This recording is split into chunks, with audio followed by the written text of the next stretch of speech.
HOA. Cop hit an 8-year-old girl with a bat. He had no idea who her father was. The sound of the bat cracking against the pavement echoed through the quiet cul-de-sac.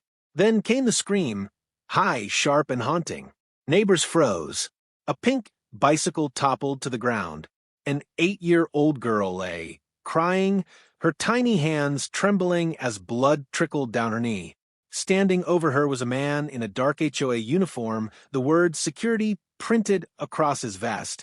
A man everyone called Officer Dale, though he wasn't a real cop. He had always acted like he ran the neighborhood, barking orders, flashing his fake badge, and bullying anyone who questioned him. But today he went too far. He'd shouted at the child for riding on the sidewalk without permission, and when she tried to pedal away, he swung. The bat connected. She hit the concrete. And then silence. The mother's scream ripped through the air a second later. My daughter. The so-called HOA cop froze, his face draining of color, because from the end of the street, a black SUV screeched to a stop, and out stepped a man whose presence made everyone's stomach drop. He wasn't just any father. He was someone no one dared cross. Hey, everyone, before we dive deeper into this shocking story, tell me, which city are you watching from right now? Drop your city name down in the comments below. I love seeing where my viewers are tuning in from. And if you're new here, make sure you hit that subscribe button and turn on the notification bell, because the story you're about to hear will shake you to your core. It's emotional, it's painful, and it's something every parent fears. All right, let's begin. This happened in a small, quiet neighborhood that looked perfect from the outside. White fences, trimmed lawns, and smiling faces. But behind those fences lived people who thought they owned everyone else. And the man at the center of it all was Dale, a self-proclaimed HOA cop. He wore a badge he ordered online, carried a baton like a weapon, and acted like every driveway, every swing set, every child belonged to him. But that illusion of power was shattered the day he struck a little girl, an innocent 8-year-old just riding her pink bicycle home from school.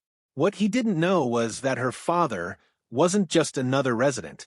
He was a man with authority, training, and a badge that actually mattered. That day, justice didn't come knocking, it roared in. So grab a seat, because what happens next will leave you breathless. This story isn't just about revenge. It's about truth, consequences, and a father's love that went beyond the limits of law. Now, let's get into it. The afternoon sun burned gently over the cul-de-sac, painting long shadows across the pristine white fences. The laughter of children echoed faintly, mixing with the chirping of birds. The kind of day that made the neighborhood look like something out of a magazine. But beneath that perfect picture was a man everyone secretly feared. His name was Dale Morris, a self-proclaimed HOA cop. He wasn't an actual officer. No badge, no real authority, just a uniform stitched with the word security and an ego the size of the neighborhood itself. Dale patrolled the streets every evening, stopping kids for riding bikes too fast, warning parents for improper trash bin placement, and taking photos of violations like an undercover detective. The truth? Dale thrived on power. He loved watching people flinch when he barked orders. He loved being called sir. And when someone didn't follow his so-called HOA rules, he took it personally, as if the entire community was his kingdom. That day, little Emma Carter, an 8-year-old girl with 2 ponytails and freckles scattered like stars, just wanted to ride her pink bicycle. Her mother, Lily, waved from their porch as she made her way down the street. Emma's laughter filled the air, the training wheels rattling softly against the pavement. She wore her favorite blue backpack, the one with a cartoon unicorn stitched on it. Dale, standing by his mailbox, narrowed his eyes. He didn't like children disturbing the peace. He'd told the HOA board many times that bikes should stay inside driveways, but they never listened. So he decided to enforce it himself. He stepped out, holding a wooden bat, something he used to scare off raccoons, or so he claimed. He stood in the middle of the street, blocking Emma's path. "Stop right there," he barked. Emma's small feet froze on the pedals, the wheels spinning quietly beneath her. "I'm sorry, Mr. Dale," she said softly. "I didn't mean to." "Didn't mean to what?" he interrupted, stepping closer. "You broke HOA. Rule 14. Section C, no bicycles on the main road. Emma blinked, confused, but I was just going home.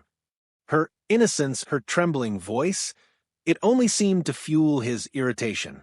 Home or not, rules are rules, Dale growled. Your parents should have taught you better. He reached down, snatching the handlebar, jerking the bike toward him. Emma flinched, gripping tightly. Please let go, she cried. Don't talk back to me. And then it happened. When Emma tried to pull away, the bike tipped slightly to the side. Dale, furious that she resisted, swung the bat, not hard enough to kill, but enough to hurt. The wooden thud echoed like a gunshot. The bat struck the metal frame, bounced, and hit her leg. Emma screamed. The bike toppled. She hit the pavement, her knees scraping raw, tears blurring her eyes. For a moment, everything froze. Then, her mother's scream broke the silence. Emma! Lily came running from the porch, her heart pounding. She knelt beside her daughter, pulling her close, her voice trembling. What did you do? She screamed at Dale. She was breaking the rules, Dale said calmly, his tone chillingly flat. These kids need to learn respect. Respect. Lily's voice cracked with fury. She's 8 years old, you monster. By now, neighbors peeked from windows. A few stepped outside, murmuring in disbelief. Phones started recording. The perfect, quiet street suddenly became the stage for something ugly. Dale, realizing people were watching, puffed his chest. Go ahead and record. She was violating community regulations. Lily's eyes burned with tears and rage. You assaulted a child, Dale. A child. He didn't flinch. Maybe next time she'll think twice before. But he never finished that sentence. A deep engine roar filled the air. From the end of the street, a black SUV turned the corner, sleek, tinted, and moving fast. It stopped abruptly in front of them. The door swung open. Out stepped a tall man in a crisp black shirt, dark shades hiding his eyes. The moment his boots hit the pavement, the air shifted. The neighbors, who moments ago were whispering, went silent. Lily looked up, relief flooding her face. John, she whispered. Detective John Carter, Emma's father. Dale's mouth went dry.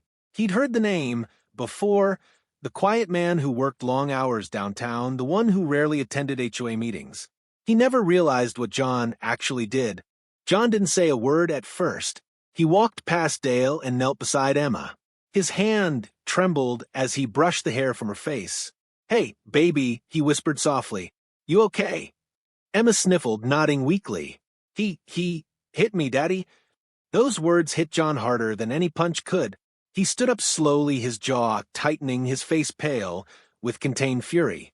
He turned to Dale, removing his sunglasses. The detective's cold, piercing eyes locked onto him. Did you hit my daughter? Dale opened his mouth, fumbling. She broke the rules, sir. I was just... John stepped closer, his voice low but thunderous. You hit my daughter. For the first time, Dale's fake authority melted away. His voice faltered. It was an accident. She fell. Accident. John's tone was sharp enough to cut steel. You think hitting an 8-year-old is an accident? Lily clutched Emma tighter, tears streaking her cheeks. He swung a bat at her, John. That was it. John's jaw clenched. His knuckles whitened. Every part of him screamed for control, but years of being a detective taught him to stay composed. Still, his eyes told another story, one of a storm barely contained. Don't move, John said coldly, pulling out his phone. He made a quick call. This is Detective Carter. I need a unit at Maplewood Crescent. Now, assault on a minor. Suspect on scene. Dale froze. Detective. John turned slowly, his voice dropping to a whisper that sent chills down everyone's spine. Yeah, he said. Real cop. Not a toy one. Within minutes, 2 patrol cars screeched into the neighborhood. Officers stepped out, assessing the scene. Dale tried to argue, to explain, but no one listened. The bat lay on the pavement beside Emma's bike, the evidence that spoke louder than his words. John didn't raise his voice, didn't throw a punch, but the power in his silence was terrifying. When the officers cuffed Dale and led him toward the car, The neighbors watched in stunned silence. The man who'd spent years bullying them was now being driven away, powerless, humiliated. As the police car disappeared, John knelt again beside his daughter, holding her hand gently. "It's over now, sweetheart," he whispered. "He can't hurt you anymore." Emma looked up through teary eyes. "Daddy, are you mad?" John forced a soft smile. "No, baby. Just proud of you for being brave." But inside, he wasn't calm. Not yet, because what Dale had done, the trauma he'd caused, wouldn't just vanish with an arrest. John knew there was more to uncover, and this, he thought darkly, was only the beginning. That night, the entire neighborhood was silent. For the first time in years, no one dared to step outside after dark. Porch lights glowed faintly across Maplewood Crescent, but behind every curtain there was fear and curiosity. The HOA cop was gone, arrested for attacking a child, but the shock still hung heavy in the air. Inside the Carter household, the atmosphere was tense. Emma slept upstairs, her leg wrapped in a soft bandage. Lily sat beside her, gently brushing her hair, while John stood near the window, staring out into the darkness. He had spent the entire evening replaying the moment, his daughter crying, Dale's cold expression, the bat lying on the pavement. It wasn't just rage that burned inside him. It was something deeper. Suspicion. He'd seen men like Dale before, small-town bullies who craved power, hiding something behind their arrogance. But there was something different about this one. The way the HOA board had always protected him, how he carried himself like he was untouchable. John couldn't let it go. He picked up his phone and made a quiet call. "This is Detective Carter.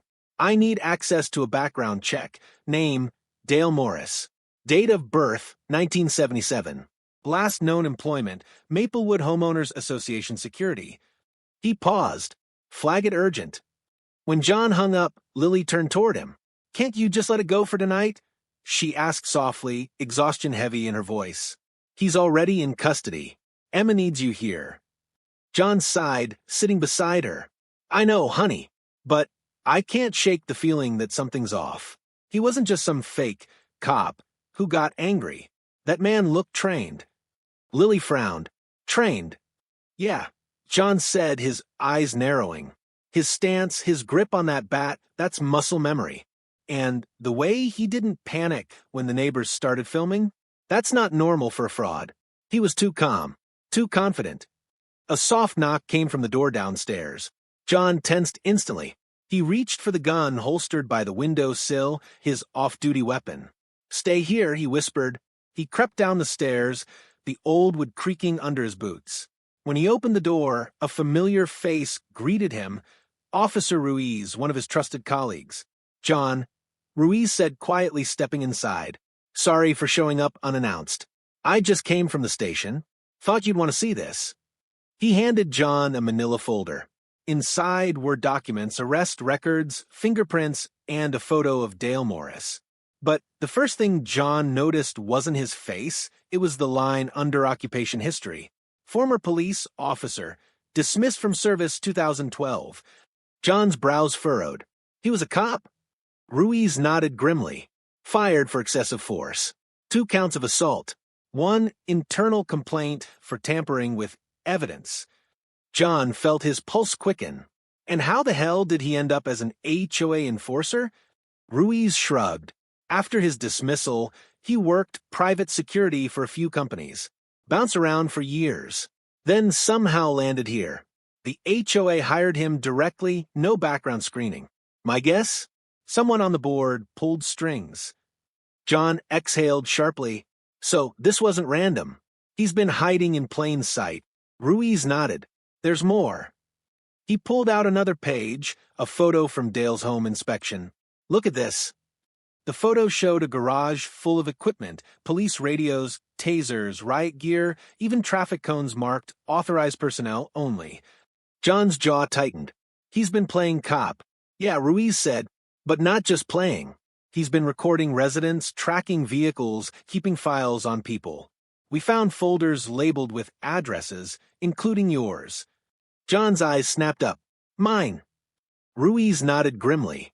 He's been watching your family for months, John. The air went still. John clenched his fists, forcing himself to stay calm. He knew who we were, and he still hit Emma. Ruiz placed a hand on his shoulder. I don't think he cared. That man's got a god complex. And the HOA? They've been covering for him. Every complaint filed against him, erased or dismissed. Someone's protecting him from inside. John stared at the folder, his mind spinning. The puzzle pieces began to fit. Dale's confidence, his arrogance, the way he acted untouchable. He wasn't just a bully. He was shielded. Who's the HOA president? John asked, his tone low. Name's Richard Langston, Ruiz replied. Retired attorney. Runs the board like a dictatorship.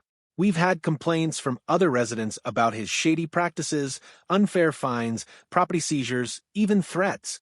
But nobody ever pushed back. John stood up, pacing. Until now. Ruiz frowned. John, listen, you're emotionally involved. Let the department handle this. John shook his head. You know I can't. He hit my daughter. And if this HOA is protecting criminals, I'm not sitting this one out. Ruiz sighed. Just promise me you'll stay within the lines.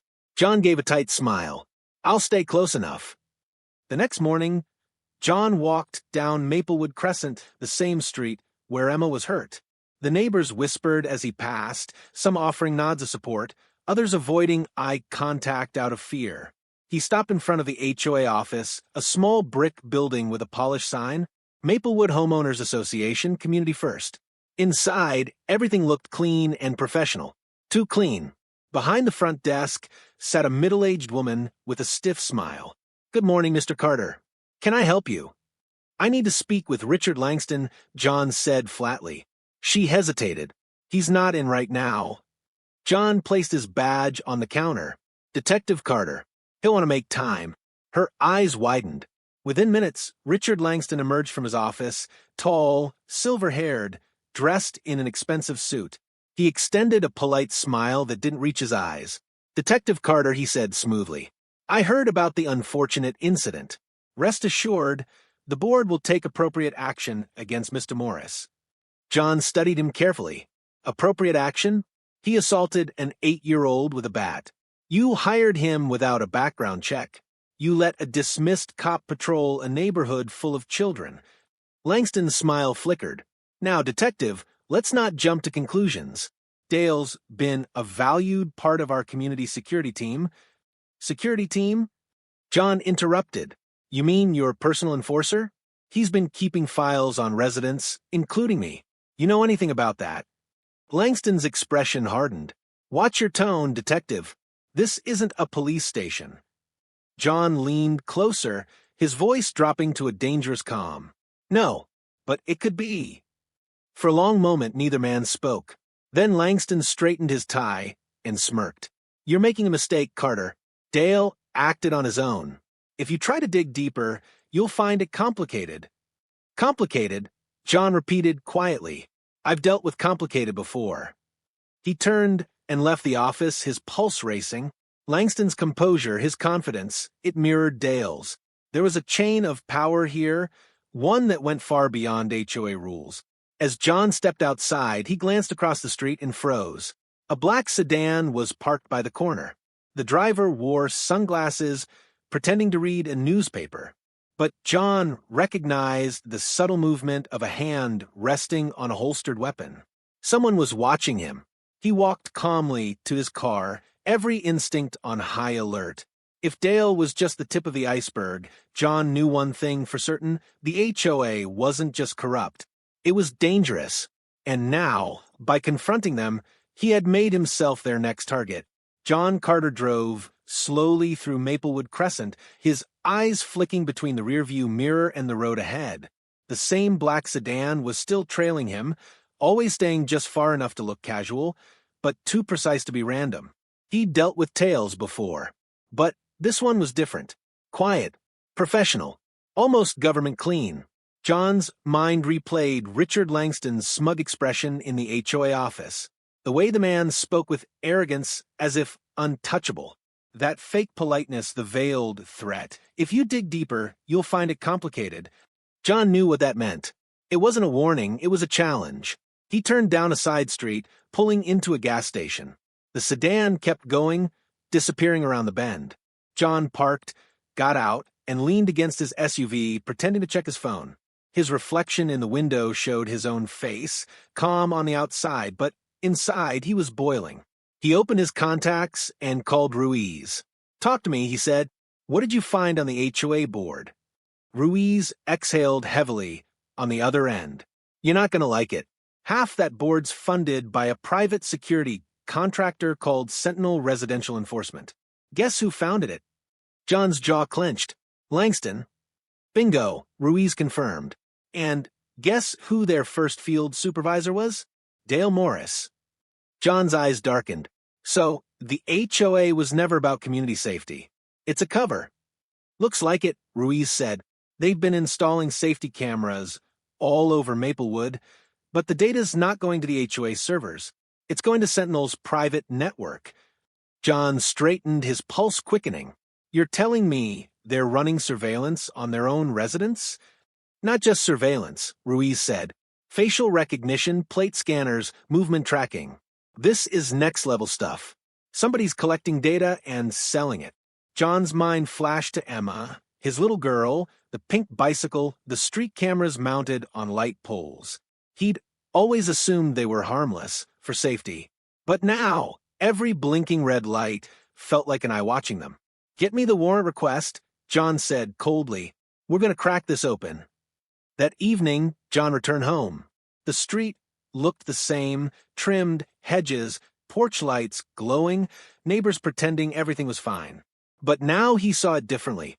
Every lamppost, every mailbox camera, every blinking light, it all felt invasive.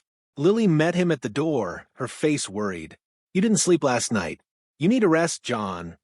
He forced a tired smile. "I will after I take care of something." "Please," she said softly. "You already caught him. Dale's in jail. Let the system handle it." John's voice softened. "I thought so too. But this isn't just about him, Lily. There's something rotten in this place. Someone's been recording us, watching our daughter. I can't walk away from that." Her eyes widened. "Watching us?"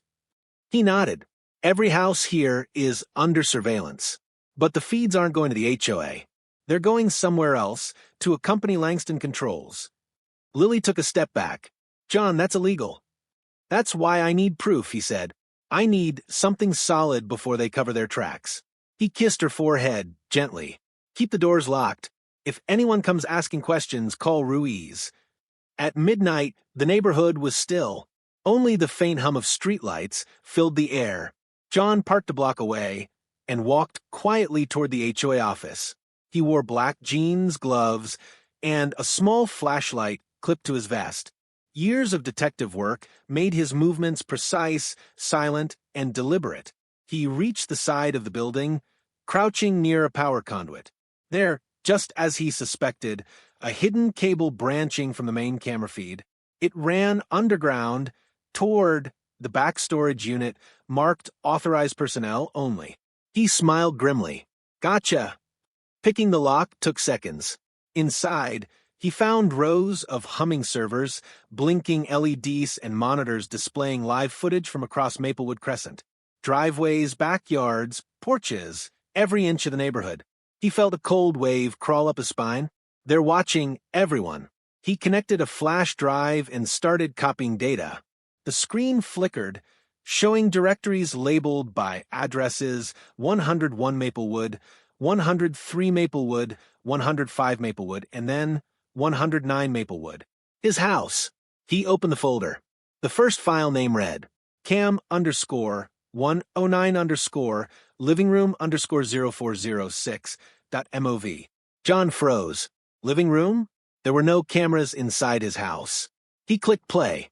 The footage showed his living room, Lily folding laundry, Emma coloring at the table. The timestamp was from 2 weeks ago. His heart stopped. Someone had bugged their home.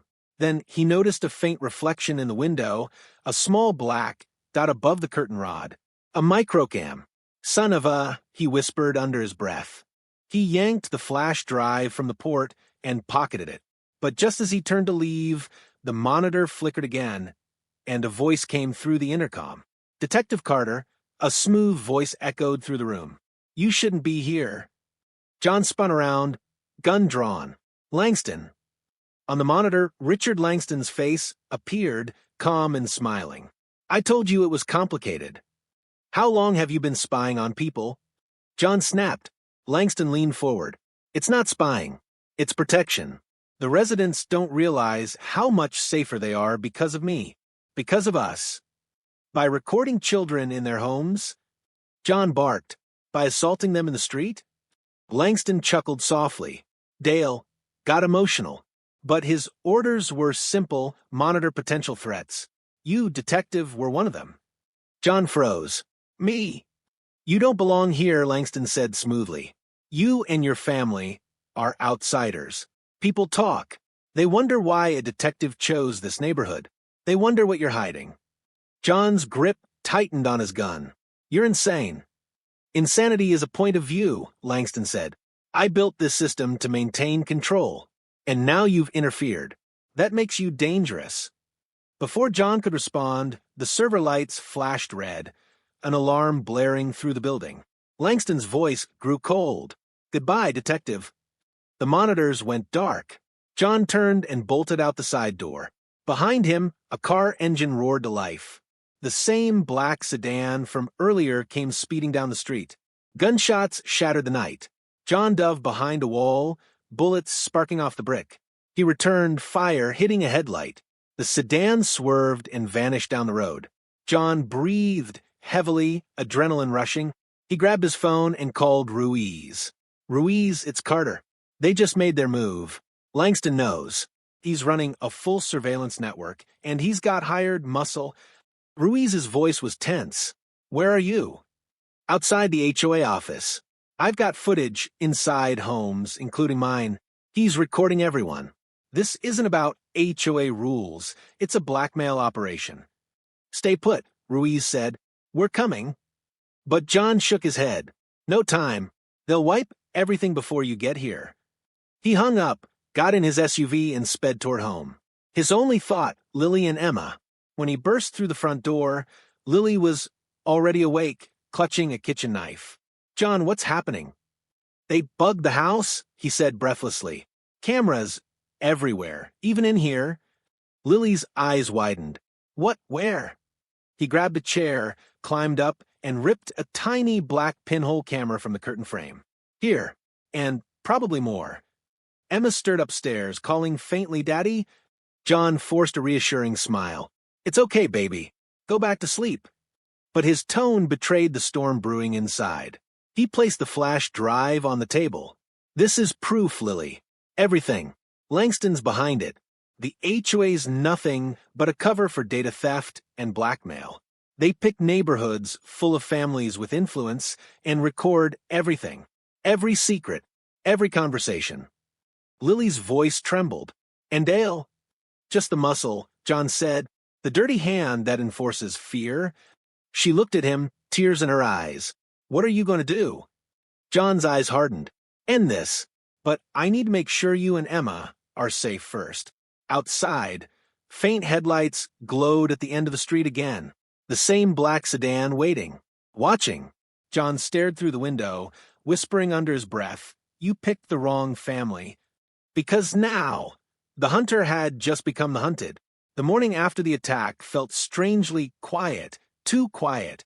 The kind of silence that sits on your chest and makes you listen harder, because deep down, you know the storm hasn't passed. John Carter hadn't slept. Not a second. He sat at the kitchen table, staring at the flash drive he'd taken from the HOA server, the one filled with surveillance footage. His coffee had gone cold, untouched, while his mind raced through scenarios. Every cop instinct screamed that this wasn't over. Langston was smart, rich, connected. He'd built an empire of fear behind polished smiles and HOA letters. And men like that didn't go down quietly. They buried anyone who stood in their way. John rubbed his face and whispered to himself, You think you can scare me, Richard? You came after my daughter. You made it personal. Upstairs, Lily helped Emma pack a small backpack, just clothes, snacks, and her favorite unicorn plush. Are we going somewhere, Mommy? Emma asked sleepily. Just a little trip, sweetie, Lily said softly, forcing a smile. You'll stay with Aunt Claire for a few days. Emma tilted her head. Because of the mean man? Lily's throat tightened. Yes, baby. But Daddy's going to take care of him, okay? Downstairs, John loaded the SUV with a few essentials, duffel bags, extra magazines, a body cam, and his police radio.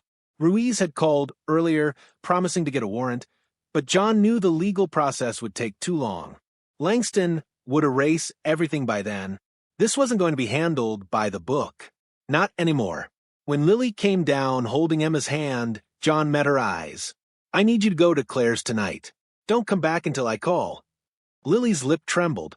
John, please don't do something reckless. He placed a hand on her cheek, his voice steady. It's not reckless. It's justice. He kissed Emma on the forehead. Be brave for Mommy, okay?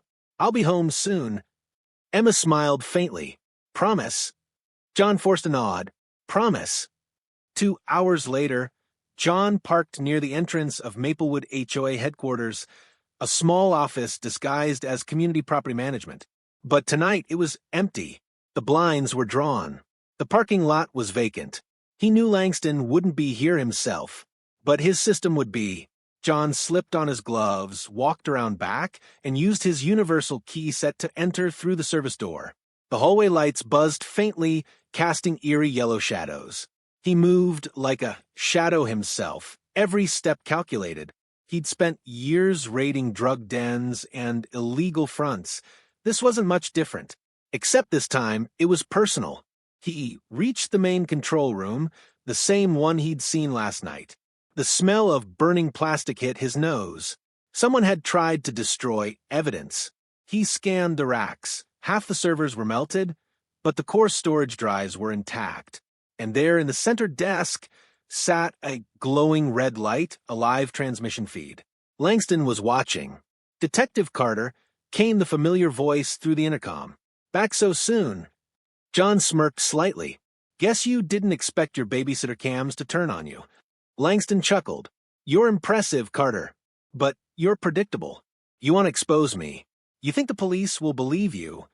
John stepped closer to the microphone. They don't have to believe me. The footage speaks for itself.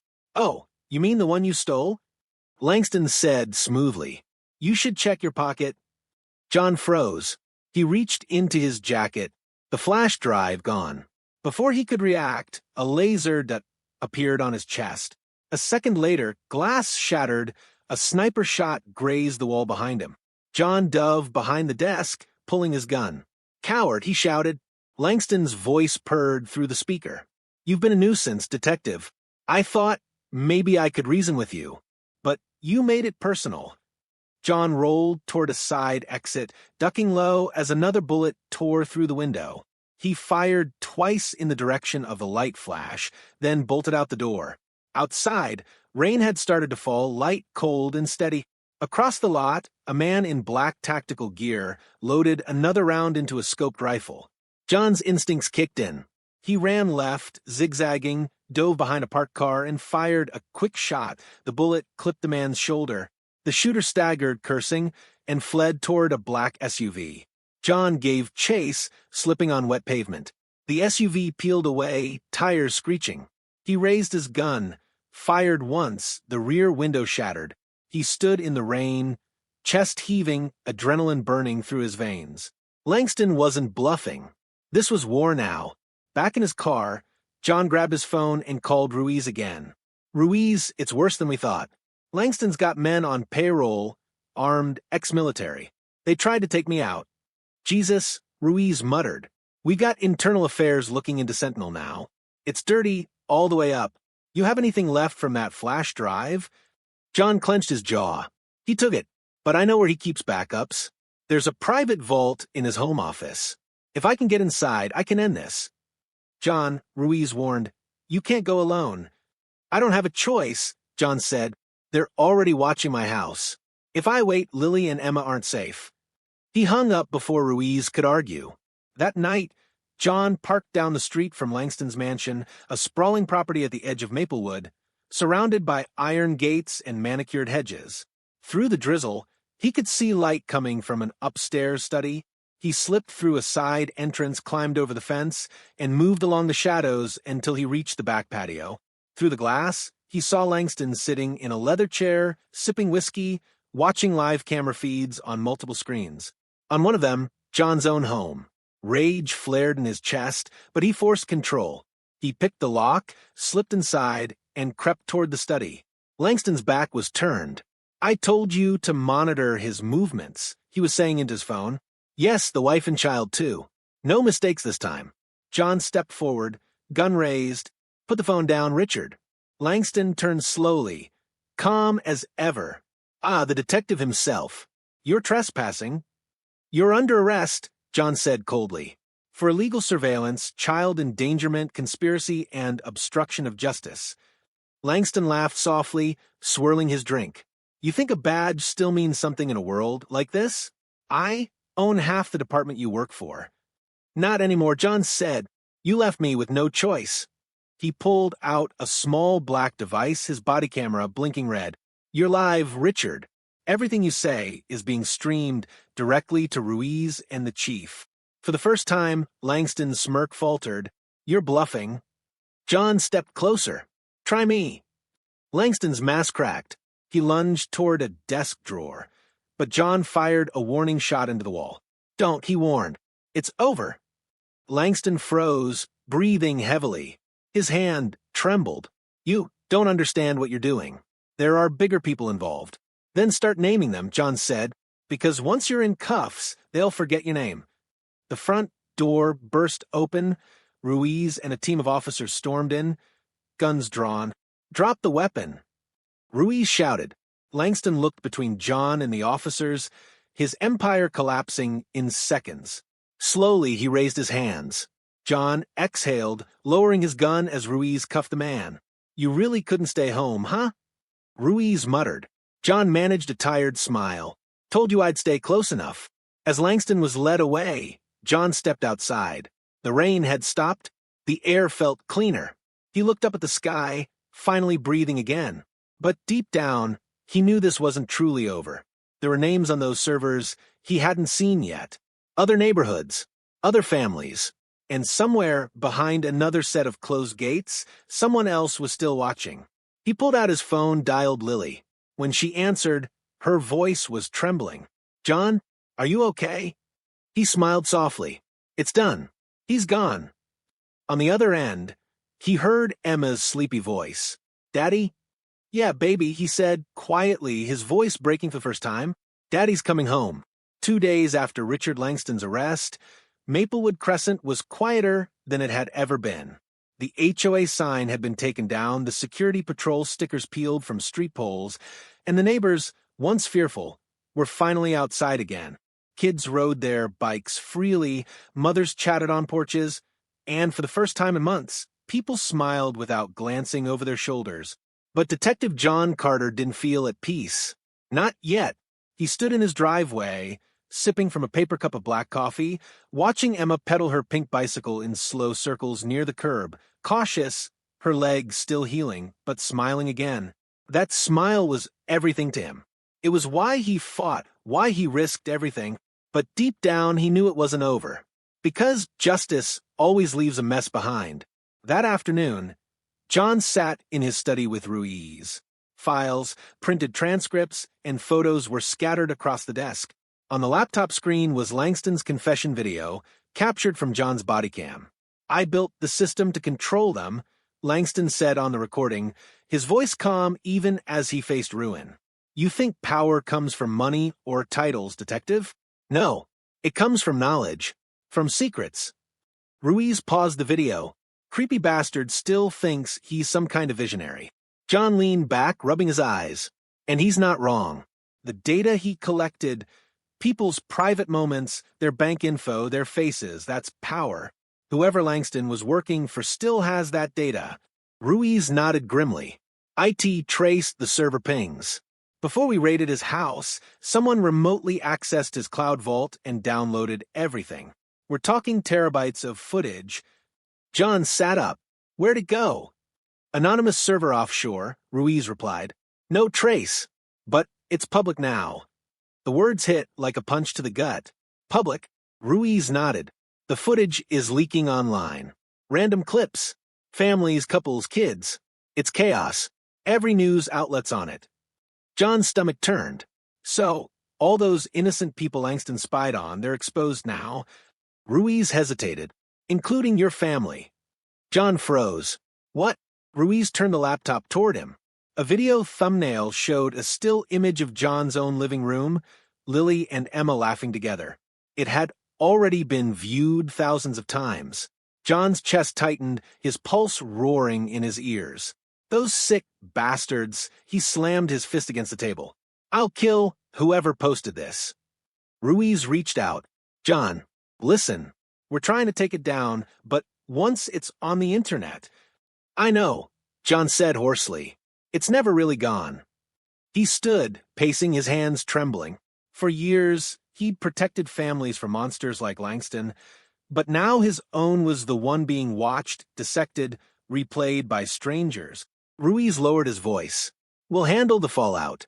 For now, get your wife and daughter out of town. Until we clean this up. John shook his head. Running won't fix this. Then what will?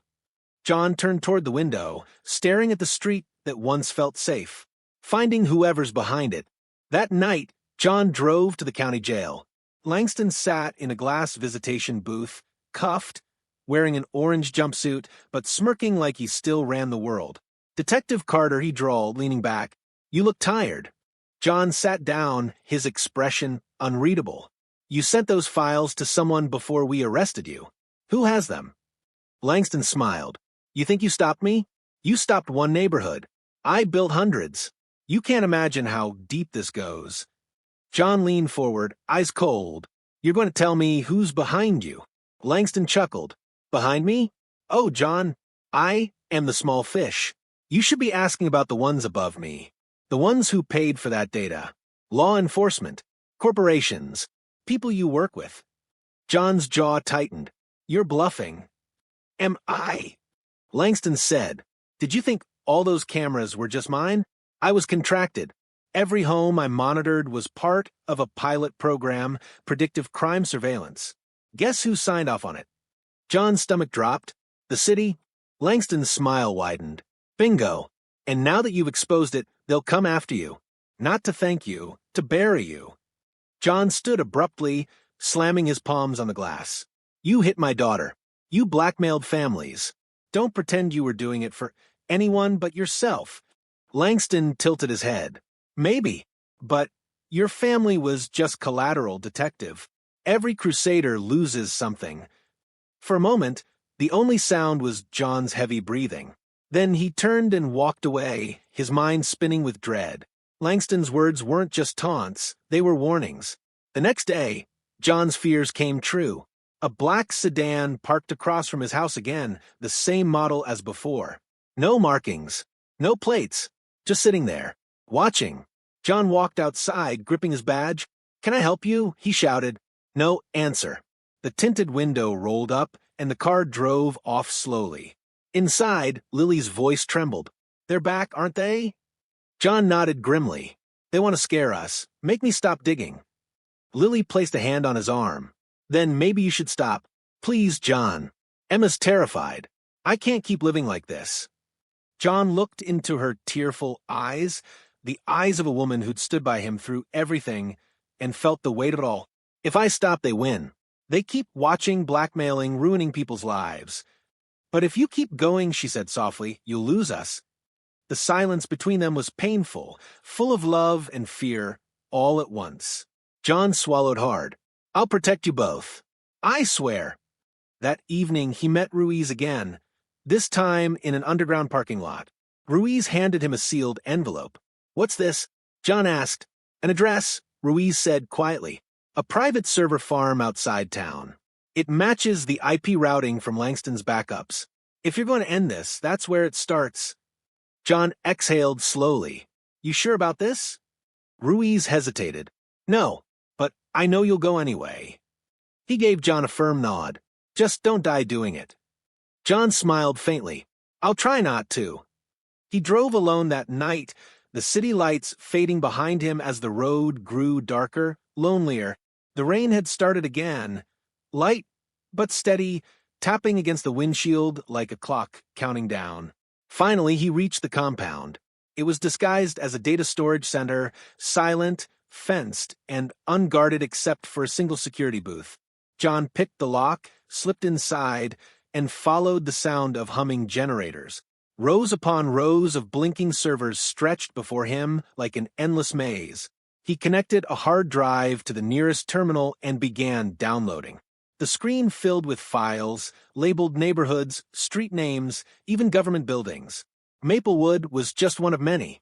Then he saw it, Project Safe Home, a government seal. His blood ran cold. The program wasn't Langston's invention, it was federal.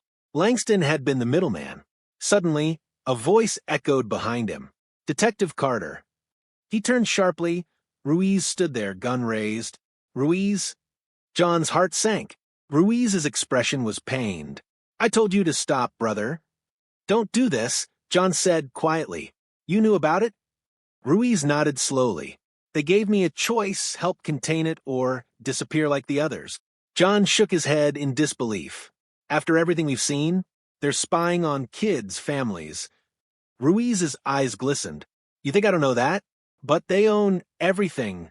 The department, the courts, the press. You expose this, and they'll come for all of us. John took a step closer, then let them come. For a long moment, the two friends stood face to face, guns drawn, hearts heavy. Then Ruiz lowered his weapon. You always were the stubborn one. He turned away. Do what you have to do, but make it count. John nodded, heart pounding. He copied the files, set a timed upload to leak everything to major news outlets, and slipped out just as alarms began to sound. Behind him, the facility lit up with flashing red lights. He didn't look back. By morning, the world had changed. Headlines screamed, Project Safe Home exposed, illegal surveillance of U.S. citizens uncovered. HOA, scandal leads to federal investigation. John sat on his porch, watching the sunrise. Lily sat beside him, holding Emma close. It's over, he whispered. Lily leaned her head on his shoulder. For us, maybe. For others, it's just beginning. Emma looked up sleepy-eyed. Daddy, can we move now? He smiled faintly. Yeah, baby. Somewhere with no cameras. For the first time in days, he laughed softly, a tired, broken laugh that sounded like relief and sorrow mixed together. The neighborhood was quiet again, but this time, it wasn't silence born of fear. It was freedom. And as the light broke over Maplewood Crescent, John Carter finally knew. He'd lost a little piece of peace forever, but he'd gained something more powerful, truth. The days that followed felt unreal, like living in the echo of a storm that had torn everything apart and left only silence behind. The world was talking about Project Safe Home. News anchors debated it on primetime.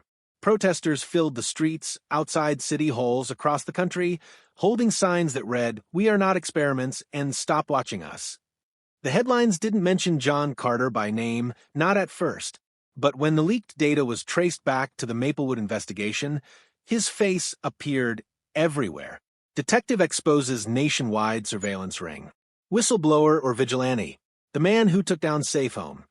To the world, he was a hero. But to the people above, the ones whose power he'd just embarrassed, he was a liability. Inside his small suburban home, the blinds were drawn shut. Lily stood at the sink washing dishes, staring out the window every few seconds, her nerves raw. Emma played quietly on the living room rug, building a castle out of wooden blocks, humming a soft tune. John sat nearby, his laptop open, reading article after article about the fallout. Senators were demanding hearings. Corporations were denying involvement. But buried deep in every report was the same quiet sentence. Files of over 30,000 residents remain missing. That meant it wasn't over. Someone still had copies. Ruiz had vanished after that night. No word. No trace. John feared the worst, but part of him hoped Ruiz had gone underground, surviving the only way people in their world could. Lily broke the silence. You did the right thing, John. He looked up, his face shadowed with exhaustion. Did I? The right thing cost us everything. My badge, our privacy, Emma's peace. Lily walked over, placing a hand on his shoulder. You didn't do it for fame. You did it for her. She nodded toward Emma. For every kid who shouldn't grow up being watched. John's eyes softened. She used to ride that bike without fear. I just want that back. Lily smiled sadly. Then give her a future where she can. The next morning, a black envelope arrived at their doorstep, unmarked, sealed. John hesitated before opening it. Inside was a USB drive and a single note written in neat handwriting. You only scratched the surface. There are more Maplewoods. No signature. John looked around, scanning the street. A man in a suit was walking his dog. A delivery van drove by slowly. But nothing stood out. He plugged the drive into an old offline laptop. Files appeared, new ones. Fresh surveillance clips. Other neighborhoods. Other children. Each folder labeled by a different city. His stomach turned. This wasn't over. It was spreading. He closed the laptop and stared at the floor, the weight of realization settling like lead in his chest. Lily, he whispered, they're still doing it, just under new names. She turned, fear in her eyes. So, what do we do now? He exhaled slowly, rubbing his temple.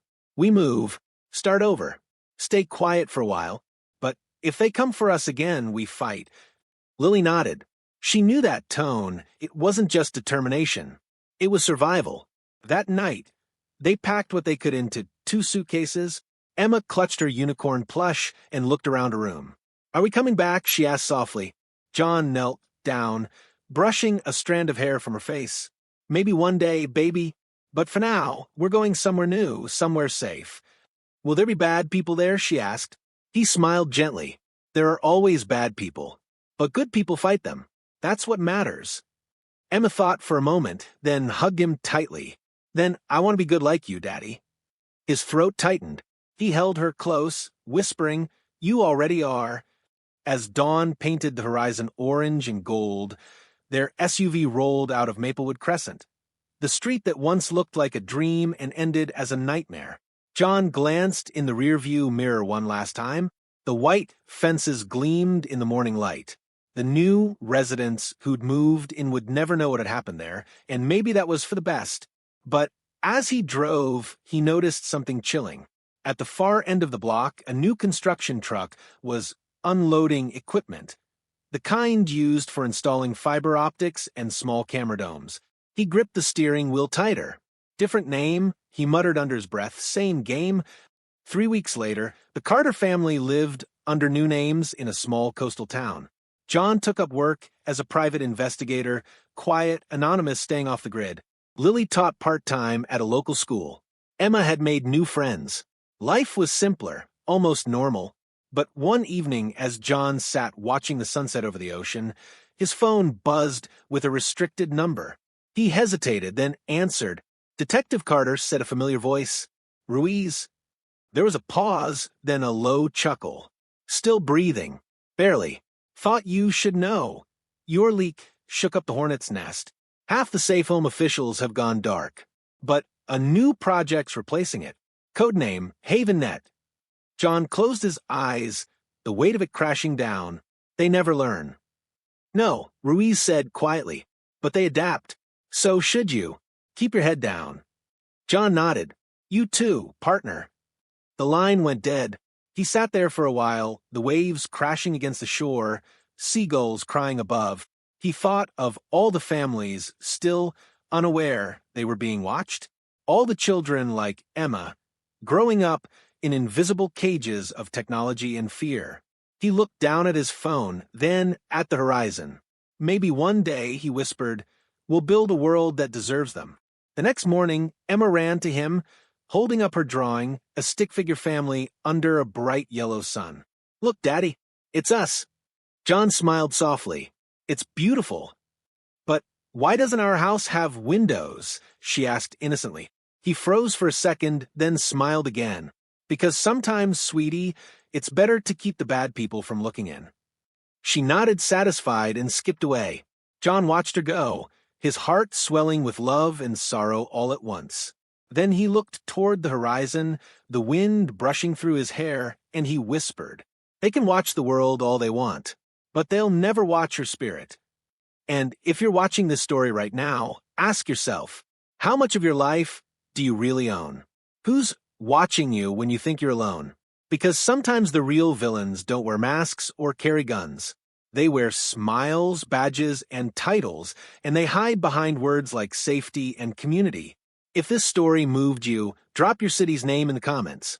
Let's see where you're watching from. And remember, every voice matters. Hit that subscribe button, share this video with someone you care about, and never stop questioning what's normal. Because, as John Carter learned the hard way, freedom isn't given, it's protected.